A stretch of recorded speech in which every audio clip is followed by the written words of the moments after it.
సరే ఇప్పుడు మీరు ఓకే. మీకు చంద్రబాబు నాయుడు గారు మిమ్మల్ని అన్యాయం చేశారు. చంద్రబాబు నాయుడు గారి మీద మీ కోపం ఉంది. ఓకే. మేము అర్థం చేసుకుంటాం.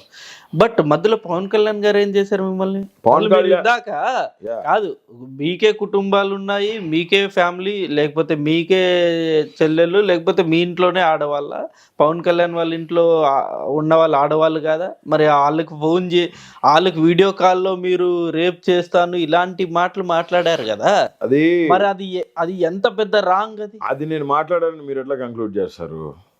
నేను మాట్లాడేది వీడియో ఎంత వైరల్. అరే భయ్, సుంకర దిలీప్ అనేవాడు మహాసేన రాజేష్ని తిట్టిన మాటని మార్ఫింగ్ చేసి కట్ చేసి పెట్టాడు. ఆ వీడియోలో కటింగ్ ఉంటుంది, గ్యాప్ రాకుండా ఉందా వీడియో చూడండి. ఒకటి ఇప్పటికే అరే భయ్, సోషల్ మీడియాలో నేను వెంటనే అది రిలీజ్ అయిన వెంటనే మరుసటి రోజే నేను మళ్ళీ ట్వీట్ చేశాను, పవన్ కళ్యాణ్ గారు నేను మీ అమ్మాయిని అనలేదు, మీ ఆవిడని అనలేదు, నిన్ను తిడుతానే ఉంటా, ఎందుకంటే రాజధాని రైతులకి న్యాయం చేస్తానని చెప్పి వాళ్ళ తరపున నుంచుంటానని ఆ రోజు వచ్చావు. మూడో రోజు పోయి లింగమనేనులతో ఆలింగనం చేసుకొని నీ ప్యాకేజీ తీసుకొని నీ పబ్బం గడుపుకొని వెళ్ళిపోయినావు. ప్లస్ రాజకీయంగా పోటీ చేసే హక్కులు నీకు లేవు, భారత రాజ్యాంగం కల్పించిన కాలమాన ప్రకారం నీకు లేవు. ఎందుకంటే స్త్రీల పట్ల నీకున్న అగౌరవం. ఒక స్త్రీని వేసేగా చూసే నువ్వు ఒక స్త్రీ కడుపును పుట్టావు. ఖచ్చితంగా నేను అంత పెద్ద ట్వీట్ పెట్టాను. నేను పెడితే దానికి రెస్పాండ్ అయ్యారు జనసేన వాళ్ళు కూడా, నీ అంతు చూస్తావు, నువ్వు చేస్తావు, అప్పుడు నాకెందుకు భయం? నేను క్లియర్గా వీడియో కూడా చేసి పెడతాం జరిగింది. నాకు కూడా 5 చెల్లెళ్ళు ఉన్నారు ఇంట్లో, నేను ఎవరిని మాట్లాడలేదు, నిన్ను తిడుతానే ఉంటా. రాజకీయంగా నువ్వు ఎమ్మెల్యేగా పోటీ చేసేదానికి కూడా అనర్హుడు అని చెప్పి ఖచ్చితంగా భారత రాజ్యాంగం ఇచ్చిన లా ప్రకారంగా నీ మీద ఫైట్ చేస్తా, ఖచ్చితంగా నీ మీద యుద్ధమే ప్రకటించానని చెప్పి యుద్ధం ప్రకటించాను. ఇప్పటికీ తిడతా పవన్ కళ్యాణ్, వాడు 420 సరే మరి పోనీ మహాసేన రాజేష్ ని మీరు తిట్టారు అవునా? వాళ్ళ కుటుంబం అదే రోజు నా ఆఫీస్, నా క్యాంపు కార్యాలయం నుంచి పవన్ కళ్యాణ్ గురించి ఒక వీడియో మాట్లాడాను. The very next hour Mahasena Rajesh గురించి మాట్లాడాను. సీఎం గారి గురించి ఏదో మాట్లాడితే అది ఇది తీసుకొని కట్ చేసి పెట్టేశారు. ఎందుకు పెట్టారు ఈ గొడవ? కూడా నేను మాట్లాడుతున్న విషయాన్ని డైవర్ట్ చేసేదానికి గొడవ పెట్టారు జనసేన వాళ్ళు. దీన్ని కూడా నాకు తెలిసి పవన్ కళ్యాణ్ ఇట్లాంటివి ప్రోత్సహించడని నేను అనుకుంటుండే. అక్కడ పవన్ కళ్యాణ్కి కంప్లీట్ మైనస్గా ఉన్న వ్యక్తి, పవన్ కళ్యాణ్ని పక్కదోవ పట్టించి సర్వనాశనం చేస్తున్న వ్యక్తి, జనసేన పార్టీని భ్రష్టు పట్టిస్తున్న వ్యక్తి నాదెండ్ల మనోహర్. ఆ చెత్తనా కొడుకు వల్లే పవన్ కళ్యాణ్ గారు రాంగ్ ట్రాక్ ఎక్కారు. సరే అది వాళ్ళ పార్టీ. పవన్ కళ్యాణ్ ఇప్పుడు నేను అఖిరానందన్ నీ కొడుకా కాదా అని అడిగా. అఖిరానందన్ నీ కొడుకు అయితే మీడియా ముందుకు వచ్చి చెప్పు అంటే చెప్పాల్సిన, అంటే ఇంట్లో వాళ్ళని రాజకీయంలో తీసుకురావాల్సిన అవసరం ఏముంది? ఇప్పుడు ఒకటి సార్, ఇప్పుడు మీరు ఉన్నారు సరే, మీరు చంద్రబాబు నాయుడు గారిని తిడతారు, ఓకే, పవన్ కళ్యాణ్ గారు తిట్టండి కాదను. బట్ ఇప్పుడు ఫర్ ఎగ్జాంపుల్ నన్ను అనుకోండి, లేకపోతే ఇంకొకరిని అనుకోండి, మీకు పుట్టిన అబ్బాయి మీకే పుట్టాడా ప్రూవ్ చేసుకున్నాడు, అలాంటి మాటలు ఎందుకు వస్తాయి? అంటే మీరు వేసిన క్వశ్చన్ ఇది. 2007లో ఆయన మొదటి భార్య విశాఖపట్నంకు సంబంధించిన ఆమె నందిని, ఆమె పవన్ కళ్యాణ్ మీద కేసు పెట్టింది 2004లోనో 5లోనండి 2005లో. ఒక మోడల్గా ఉన్న ఆమె ఫిల్మ్ యాక్టర్ అయింది. ఆమె పేరు రేణు దేశాయ్. ఆమెతో సహజీవనం చేస్తున్నాడు, ఒక పిల్లోడిని కూడా కన్నారు అని పోలీస్ స్టేషన్కి పోయి కేసు పెట్టింది. మనోడికి పోలీసులు పిలిచారు రమ్మని చెప్పి. అప్పుడు చిరంజీవి గారు మేనేజ్ చేయడంతో అది ఇష్యూ బయటికి రాకుండా కోర్టుకు పోయింది. ఎఫ్ఐఆర్ కట్టి కోర్టుకు పెట్టినారు. కోర్టుకు పెట్టిన క్రమంలో పిటిషన్ నెంబర్ అంతది 307/2005 పిటిషన్ నెంబరు. ఆ పిటిషన్ని పవన్ కళ్యాణ్ గారు అఫిడవిట్ వేశారు. నేను చెప్పే పిటిషన్ నెంబరు ఏమని వేశారు? అసలు రేణు దేశాయ్ ఎవరో నాకు తెలీదు, నువ్వు చెప్తున్న అఖిరానందన్ ఎవడో అసలు నాకు తెలియదు, వాడు నాకు పుట్టలేదు, వాళ్ళిద్దరితో నాకు సంబంధం లేదని కోర్టుకి అఫిడవిట్ సబ్మిట్ చేశాడు. ఈ రోజు నేను నిన్ను ప్రశ్న అడగటానికి కారణం ఏంటంటే, ఆ రోజు నువ్వు సబ్మిట్ చేసావు కదా, ఈ రోజు నీ కొడుకుగా నువ్వు ఎందుకు అంగీకరిస్తున్నావు? ఎలక్షన్ అఫిడవిట్లో అన్నా లెజినోవా అని ఆమెకి నీకు పుట్టిన 2 పిల్లల్ని ఎలక్షన్ అఫిడవిట్లో చూపించావు.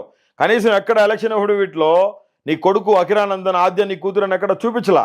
ఇవాళ నువ్వైనా నేనైనా సమ్ ఎక్స్‌వైజెడ్ అయినా ఎలక్షన్లో పార్టిసిపేట్ చేయాలి, ప్రజాక్షేత్రంలోకి పోవాలి, ప్రజల మధ్యలోకి పోవాలి అంటే భారత రాజ్యాంగం ఇచ్చిన స్వేచ్ఛా స్వతంత్ర హక్కులు నీకేమేమి ఉన్నాయో వాటి ద్వారా నువ్వు సంపాదించుకున్న ఆస్తులు, నీ చరాస్తులు, నీ స్థిరాస్తులు, నీ కార్లు, నీకున్న బంగారం, నీకున్న భార్య, నీకున్న పిల్లలు, నీ మీద ఉన్న కేసులు మొత్తం కూడా ఎఫిడవిట్ చేసి ఈరోజు నువ్వు ఎలక్షన్ కమిషన్కి సబ్మిట్ చేయాలా.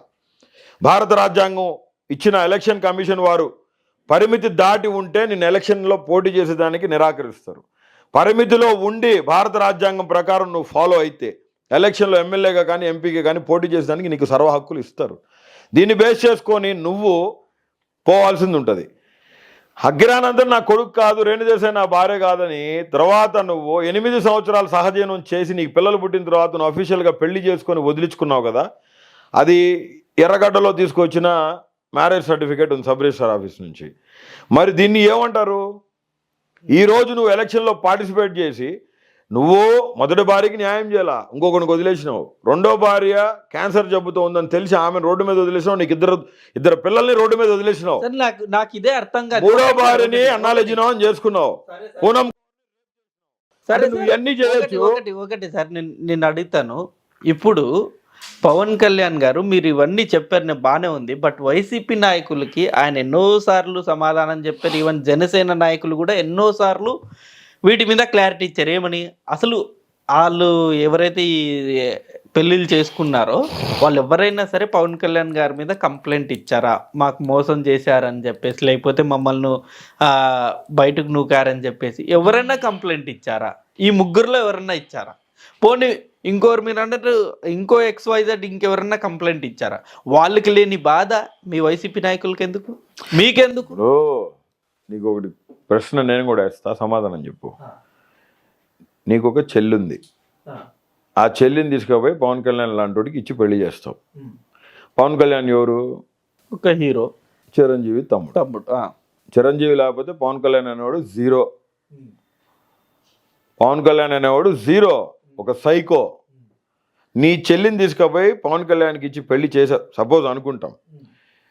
నీ చెల్లితో సంసారం చేయకుండా నీ చెల్లిని చిత్రహింసలు పెడతా ఇంకొక ఆమెను తీసుకుపోయి ఆమెతో సహజీవనం చేసి ఆమెతో మీకు మీ చెల్లికి తెలియకుండా పిల్లోడిని కానీ వన్ ఫైన్ డే నాకు నువ్వు వద్దు పోమని చెప్పేసి కాపురం చేసేదానికి ఇంటికి కూడా రాకుండా ఒక 2-3 నెలలు మొహం తప్పిస్తే నువ్వు మీ నాయన ఊరుకుంటారా? సరే మీరు చెప్పిందా, నేను అడిగిన దానికి సూటి ప్రశ్న సమాధానం చెప్పు. నేను చెప్తాను చెప్పిన తర్వాత వేరేది మాట్లాడతా. సరే మీరు అన్నట్టు ఆ చెల్లి చిత్రహింసలు, ఒకవేళ నిజంగా ఆయన చిత్రహింసలు పెట్టుంటే కంప్లైంట్ ఇవ్వచ్చు. చిత్రహింసలు పెట్టకపోతే నందిని ఎట కంప్లైంట్ ఇచ్చింది? ఏమనిచ్చింది? పోలీస్ స్టేషన్ లో ఎఫ్ఐఆర్ ఉంది కదా. వాడు కాపురం చేయట్లేదు, చిత్రహింసలు పెడుతున్నాడు, వీడు మొగుడుగా పనికిరాడు, నాకు డివోర్స్ కావాలా. ఇంకొక ఆమెతో ఇప్పుడు డివోర్స్ కావాలంటే కోర్టు ఊరుకోదు కదా, కౌన్సిలింగ్ ఉంటుంది కదా. First time, second time, third 3 council చేస్తారు కదా. చేసేటప్పుడు అడిగారు ఏంది పరిస్థితి అని. వాడు అక్రమంగా ఇంకో దాంతో తిరుగుతున్నాడు, ఇంకొకటికి బిడ్డని కూడా అన్నాడు, ఇది ప్రూఫ్స్ అని కోర్టు ముందు పెట్టింది. ఆ పొద్దు అఫిడవిట్ వేశాడు, ఆడేవాడు నాకు తెలియదు, అదేవుతో నాకు తెలియదు, ఆడు నాకు పుట్టలేదని చెప్పి. ఈ రోజు నీ కొడుకు నెట్ యాక్సెప్ట్ చేస్తున్నా. 10th క్లాస్ సర్టిఫికేట్ ఫేర్వెల్ డేకి, యానివర్సరీ డేకి ఎందుకు పోయా సంతకం పెడతానికి? నీ కొడుకు మ్యూజిక్ వాయిస్తున్న వీడియోస్లో మురిసిపోతున్నావు. అఖిరానందన్ నీ కొడుకా కాదా? మీడియా మీదకి వచ్చి చెప్పడు. చెప్పాడా? కొడుక్కి గోళీలు గులాబ్ జామ్ లేకపోతే ఎమ్మెల్యేగా డిస్క్వాలిఫై అయిపోయి ఎమ్మెల్యే టికెట్ కూడా ఆంధ్రప్రదేశ్లో ఎక్కడ జీవితకాలం ఎక్కడ పోటీ చేసే పరిస్థితులు లేవు. దీనికి సమాధానం చెప్పలేని జనసేన ఉల్ఫాగాళ్ళు నా మీద అంటే టాపిక్ డైవర్ట్ చేసేదానికి అనిల్ రేప్ చేస్తానన్నాడు. ఎవడికేం కర్మ? ఆమె వెరీ గుడ్ ఫ్యామిలీ మ్యాన్. నాకు 5 చెల్లెలు ఉన్నారు, నాకు బిడ్డలు ఉన్నారు. వేరే అనాథ బాలికల్ని చాలా మంది ఇక్కడ ఆంధ్రప్రదేశ్లో ఇంతకుముందు ప్రభుత్వంలో సెక్స్ రాకెట్ నడిపితే దాని మీద కేసేసింది నేను. ఒక హాస్టల్లో ఒక అమ్మాయి 14 సంవత్సరాల అమ్మాయి కడుపు చేసి కొడుకు తండ్రి ఇద్దరు మార్చి మచిలీపట్నంలో కిరణ్ పాల్ అనేవాడు, వెరాకా మినిస్ట్రీస్ మచిలీపట్నంలో తండ్రి వాడాడు, కొడుకు వాడాడు. ఆ పాప కడుపోయింది, ఆ పాపను చంపేశారు. ఆ పాపకి ఇన్ని బిళ్ళలు ఇచ్చి కడుపోయిందని వార్డెన్ చెప్తే అమ్మాయి కడుపులు నొప్పికొంది, ఫీవర్ వస్తుంది, అమ్మాయికి ప్రెగ్నెంట్ అని చెప్తే అమ్మాయికి గుప్పుడు మెడిసిన్స్ గొంతులో పోసి చంపేశారు ఆ పిల్లని. దాని మీద ఫైట్ చేసి జైలుకి వెళ్ళాను నేను 3 రోజులు. అసోసియేషన్ చేశానని ఒక ఎస్పీ కృష్ణా జిల్లాకు సంబంధించిన ఒక ఎస్పీ లంచం తీసుకొని దాని కేసు డైవర్ట్ చేయాలని చూస్తే కలెక్టర్ ఎస్పీ, నేను దాని మీద యాజిటేషన్ చేస్తే వాళ్ళ ఉద్యోగాలు పోయినాయి, నేను 3 రోజులు జైల్లో ఉండాల్సి వచ్చింది. నేనెందుకు మాట్లాడుతానండి అదుపు తప్పి? చదువుకున్న వ్యక్తి నేను. ఇంతకుముందు ఏ రోజైనా సరే ఏ కాంట్రవర్సీలో ఉన్నావా? సో మీరు నేను అది మాట్లాడలేదు. నేను దాన్ని మార్ఫింగ్ చేశారు, వెంటనే 24 గంటలు దానికి క్లారిటీ ఇవ్వడం జరిగింది. దాన్నే పట్టుకొని ఊగారు. ఏమైందా? బొచ్చుడిందా? ఏమైంది? హిట్ టీవీ యాప్, ఇందులో short news, live news, entertainment shows, movies, digital magazines తో పాటు మీ జిల్లా వార్తలను కూడా ఫ్రీగా చూడొచ్చు. అంతేకాదు కేజీ నుంచి పీజీ వరకు విద్యార్థులకు స్కాలర్షిప్ కూడా అందిస్తున్నాం. ప్రతి వారం 10 మందికి లక్కీ డ్రా ద్వారా ఒక్కొక్కరికి 10,000 రూపాయలు అందిస్తున్నాం. ఇంకెందుకు ఆలస్యం? వెంటనే హిట్ టీవీ యాప్ ని డౌన్లోడ్ చేసుకుని ఫ్రీగా ఎంటర్టైన్మెంట్ పొందండి. Hit TV app. Hit TV app. Please download Hit TV app. Hit TV యాప్ని ఫ్రీగా డౌన్లోడ్ చేసుకొని ఎంజాయ్ చేయండి. మీకు నచ్చిన ఎంటర్టైన్మెంట్ కోసం హిట్ టీవీ యాప్ ని ఫ్రీగా డౌన్లోడ్ చేసుకుని ఎంజాయ్ చేయండి. హిట్ టీవీ యాప్ని డౌన్లోడ్ చేసుకుని ఆస్వాదించండి, ఆశీర్వదించండి. ఇంతమంది సెలబ్రిటీలు హిట్ టీవీ యాప్ ని డౌన్లోడ్ చేసుకోండి అని చెప్తున్నారంటే ఎంత మంచి యాప్ ఆలోచించండి. అమెరికా అమెరికా అమెరికా అమెరికాలో చదవాలనుకునే వాళ్ళకి విశ్వసనీయమైన పేరు మన శౌర్య కన్సల్టెన్సీ. UK లో 1 year masters. UK లో 1 year masters. 2 years work permit up to 5 years visa. Contact Saurya Consultancy. Contact 89851 89851.